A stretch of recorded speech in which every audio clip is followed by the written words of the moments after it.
Hello and welcome to the Luv Doc podcast with hosts Waldo Wachewski and Ophelia Brewski. Okay, so how do you deal with jealousy? Like in relationships, like in age of social media. It's tricky, right? It really is. Which is exactly what we're diving into today. Yeah. We've got this letter sent to the Luv Doc. It's from this listener. And basically, her boyfriend is, well, let's just say he's not thrilled about her social media presence. Oh, this is going to be good. Right. And she's torn. She wants to share her life, But she's also terrified of his reaction. It's that classic dilemma, right? Like, do you be yourself and risk the relationship, or do you censor yourself to keep the peace? Exactly. And the Luv Doc gives her some pretty straight-talking advice, which we'll get to. But for me, it's the why that's really interesting here. Like, what's really going on beneath the surface? Well, and I think what's interesting is this isn't just about like one couple and their Instagram feeds. It's like it taps into this bigger thing, this anxiety we've all got about social media. Oh, 100%. The pressure to look perfect, have the perfect life, and how that clashes with, real relationships, which are messy. Totally. And from what the listener is saying, this boyfriend is really turning up the pressure. Oh, yeah. Yeah, it started with him questioning her posts, then he's leaving these passive-aggressive comments, and then get this, after one fight, he goes silent for a whole week. Wow, okay. That's a lot. Right. And that whole escalation thing you mentioned, it's not great. Moving from questioning to pouting to the silent treatment, those can be like classic control tactics. Yeah. And emotional manipulation, which, is a whole other level beyond just regular insecurity. It's like he's trying to control her narrative, even online, which makes what the Luv Doc says about honesty even more important. Right. They actually compare it to those historical figures like the Galileo, who challenged the accepted narrative of their time. Ooh, okay, I see where you're going with this. It sounds like a stretch, but it's kind of brilliant when you think about it. Yeah, explain it. So, the Luv Doc uses this example of Galileo and how he got in trouble, right, with the Inquisition, for saying, hey, guess what? The Earth revolves around the sun, which obviously we know now is true, but back then... Huge deal. Huge, because he's challenging the established order, speaking a truth that people weren't ready for.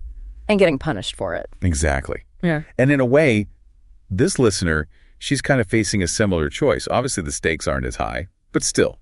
No, but it's that same idea, though, right? Like, do you conform even if it means silencing yourself, or do you speak your truth and risk the consequences? It's true. When you put it like that, it makes her hesitation make so much more sense. Totally. It just shows how strong that pull is to just go along, not rock the boat. But the question then becomes, what's the cost of that silence, Especially in a relationship, a romantic relationship, where honesty is supposed to be like the foundation. Right. And that's the thing about this whole I'm afraid bit. Right? Like the Luv Doc totally picked up on that. Yeah. The listener is saying she's like scared of how her boyfriend will react if she actually speaks her mind. Oh, yeah. That's huge. That one little phrase, I'm afraid. It's like a tiny window into like the whole power dynamic of the relationship. Right. Because seriously, in a healthy relationship, you shouldn't be afraid to say how you feel or, set boundaries. It's like you're always walking on eggshells, constantly thinking, oh, if I post this, is he going to freak out? Yeah. That is not a fun way to live. Talk about exhausting. It really erodes the whole foundation of the relationship, like trust and feeling emotionally safe, which are kind of important, right? If you want to actually have a good relationship. For sure. And, the Luv Doc, they ultimately tell this listener, find someone who lets you be you, like flat out. Which honestly, I kind of love. It's like they're saying, look, it's way easier to find a partner who's down with the real you, Instagram and all, than to spend your life hiding who you are. So true. It's about recognizing your own worth and not shrinking yourself down to fit into someone else's insecurities. It's like that saying, what other people think of me is none of my business. Yes, exactly. And this whole situation, as frustrating as it is for this listener, it can be a good thing, Yeah. A chance for her to really think about what she wants in a relationship, what her values are, what her needs are, her non-negotiables. I think what's interesting, too, is how this whole thing connects to honesty in general. Like, yeah, it's about social media, but it's also about feeling safe to be yourself, period. Online and offline. 100%. And that takes real communication. from both people, being willing to listen without judging and creating a space where you can both be yourselves, and feel seen and heard. Makes you think how many of us are doing that, holding back on relationships. Totally. And not just about like Instagram or whatever. Yeah. It's more like those little moments where you kind of shrink yourself down or keep quiet just to avoid a fight. It's so much easier sometimes. Oh, for sure. But how do you find that balance, Honesty is important, but you don't want to be fighting all the time either. That's the thing. It's like, where's the line? Right. Nobody wants a relationship that's a constant battle royale. It's about like being genuine, but also considering the other person's feelings. 100%. And it takes two, honestly. Both people have got to be willing to have those like real conversations, even when they're tough, and actually listen, not just wait to talk.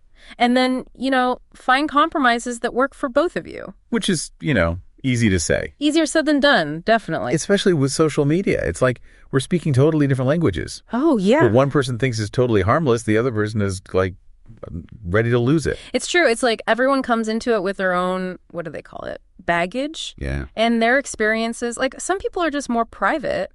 And that's okay. But that's why talking about it is so key. It really is. I mean, if you're already stressing about posting something or like walking on eggshells, waiting for your partner to react. Yeah, that's a sign for sure. Right.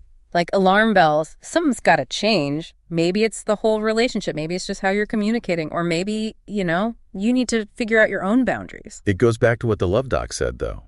Find someone who's cool with you. All of you. Exactly. Online, offline, the whole package. Because ultimately, you should be with someone who you can be yourself around. Yes. Without feeling judged. Or scared. Someone who celebrates the real you. Like that's what everyone deserves. To be loved and understood for who they truly are. Couldn't have said it better myself. And on that note, just a little something to think about. Okay, hit us. Let's say this wasn't a romantic thing, What if this was all happening between two friends? Would your advice be different? How would you tell your friend to handle a friend who is acting like this? Something to chew on. This has been The Deep Dive, everyone. Thanks for listening. To read the column that spawned this podcast, go to austinchronicle.com/columns/the Luv Doc. There are probably worse things to do with your time, right?